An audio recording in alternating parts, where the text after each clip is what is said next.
ચલો તો આજે અત્યારે વાગ્યા છે 8 સાડા 8 જેવું થયું છે. આજે બનાવવાના છે રવાના પુડલા. કેમ બનાવું છું એ તમને બતાવું. તો ચાલો જુઓ. આ છે અહીંયા રવો, એમાં છાશ નાખી થોડુંક મીઠું નાખી ને પલાળી દીધો છે. હવે ડુંગળી છે ઝીણી ઝીણી સમારી લઈએ, પછી ટમેટાં સમારી લઈએ, ધાણા ભાજી સમારી લઈએ અને પછી બનાવીએ. તો ચાલો પહેલાં કટિંગ કરી લઈએ અને પછી લાઈવમાં બતાવશું કઈ રીતે રવાના પુડલા બને. બહુ સરસ મજાના થાય છે. તમે પણ ઘરે બનાવશો તો ખૂબ જ સ્વાદિષ્ટ લાગશે. તો ચાલો કેમ બનાવું છું એ જોવા માટે વિડીયોમાં બને રહેજો અને જોજો. તો સૌથી પહેલાં ધાણા ભાજીને ઝીણી ઝીણી સમારી લઈએ.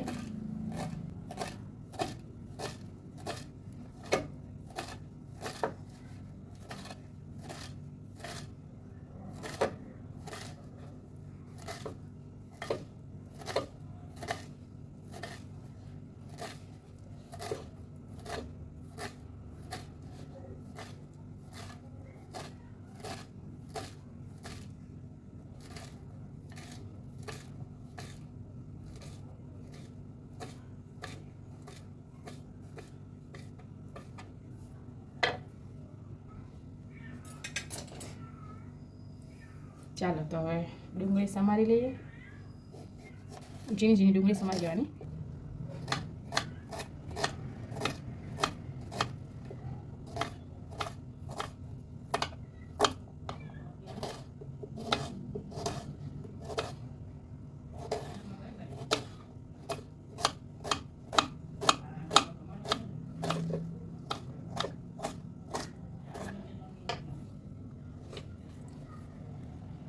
ડુંગળી સમારી લીધી છે.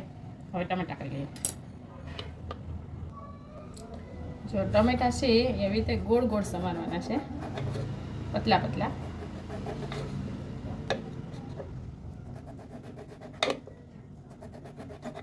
કોક છે ઘણા છે એ આ ટમેટા ને ડુંગળી ને ધાણા ભાજી ને બધું રવાના જે આ ખીરું છે એમાં જ નાખી દેતા હોય. એમાંય થાય પણ હું છે એ ઉપર રવાનો પુડલો છે એ આમ કરી તવીમાં પછી એની ઉપર ડુંગળી ને ટમેટાં ને બધે 100 પીસમાં રાખતી હોય. એટલે આમ કંઈક અલગ થશે એમ. તમને ક્યાંક એમ ના થાય કે આવો તો અમે બનાવેલો હોય, અમને આવડતો જ હોય. પણ ઘણી વખત શું થાય ખબર છે, રવાનો આ સરખો આથો કે ના આવ્યો હોય કે પછી બહુ ઢીલું થઈ ગયું હોય તો પછી તવીમાં ચોંટી જાય, નીકળે નહીં, એવું પણ બનતું હોય છે.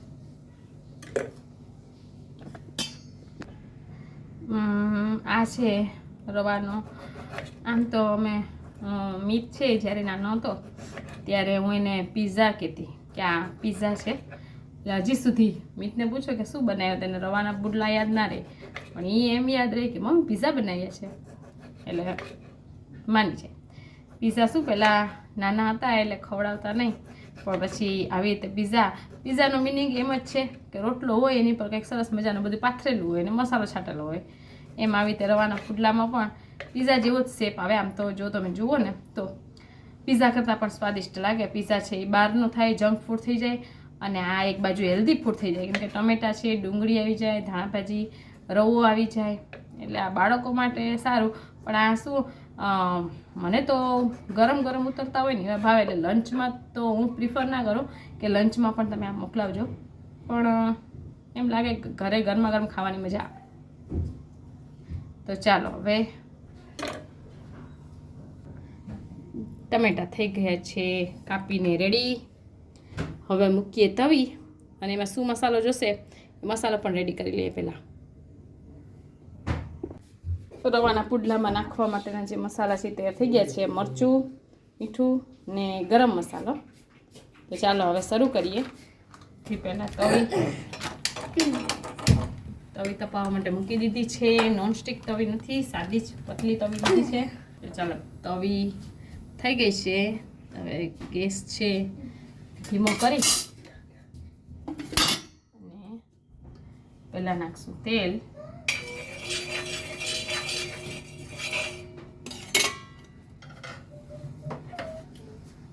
પછી નાનો પહેલાં બનાવવાનો, કેમ કે જો પહેલી જ વારમાં ચોટી જશે ને તો બધાય પુડલા છે એ બગડશે, એટલે પહેલાં નાનો કરવાનો.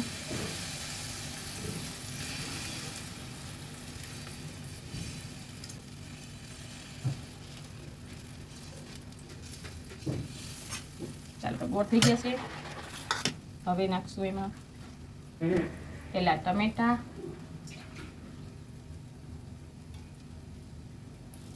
પછી માથે ડુંગળી,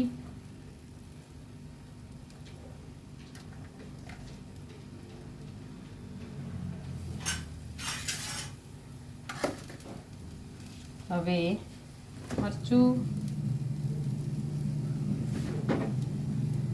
ગરમ મસાલો, મીઠું અને છેલ્લે ધાણા. તો આવી રીતે તૈયાર થઈ ગયો છે મસાલો.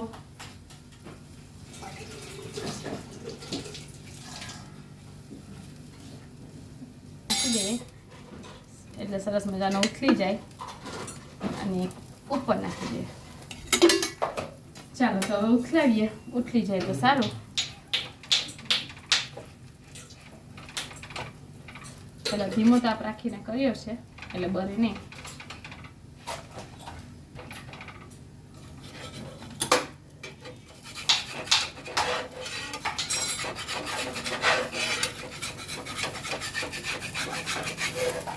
પહેલો હોય ને એ થોડોક આવી રીતે થાય, ગભરાવું નહીં, ધીમે ધીમે કાઢવું, ઉતાવળ નહીં કરવાની.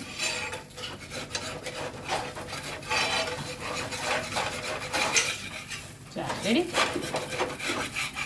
મેઇન આખો ઉતરી જાય એ જ મેઇન છે. બસ આવી રીતે કરી. મરચું જો કોઈને તીખો વધારે ખાવો હોય તો મરચું નાખવાનું, નહીંતર આ બરાબર છે. હવે ઉથલાવી નાખીએ.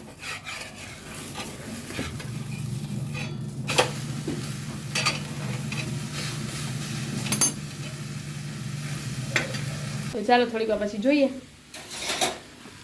જુઓ અત્યારે તમને દેખાતો હશે, અહીંયા છે બીજો પુડલો છે એ રાખી દીધો છે, અને જે પહેલો પુડલો કર્યો હતો એને ચૂરવવા માટે એને શું ધીમા તાપે છે ને ચૂરવવું પડે. જો આ ધીમો તાપ છે, સાવ ધીમા તાપે ચૂરવવો પડે, એટલે એને અહીંયા રાખી દીધો છે.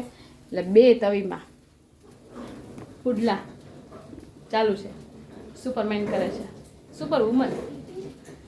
ચાલો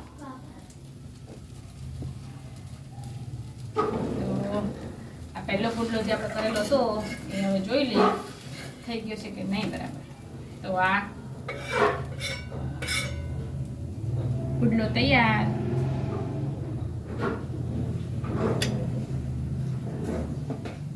હવે જે આ પુડલો છે એને આ તવીમાં નાખીએ અને પછી આમાં બીજો બનાવીએ. એની પહેલાં બીજી તવીમાં છે થોડુંક તેલ ચોપડી દઈએ એટલે એ ચોટે નહીં.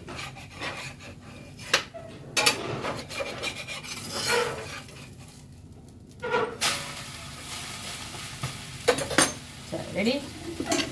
હવે અહીંયા ત્રીજો બનાવીએ.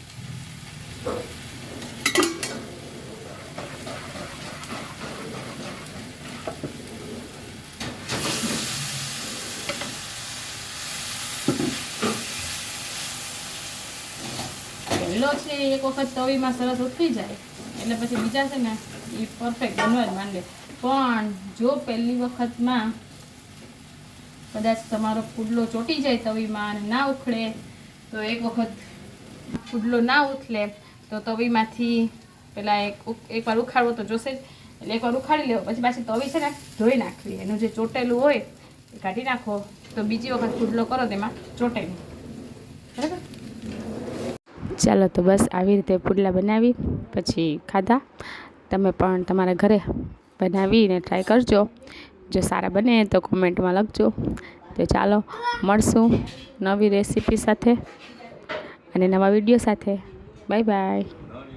મારી ચેનલને લાઇક, શેર અને સબસ્ક્રાઈબ કરવાનું ના ભૂલતા.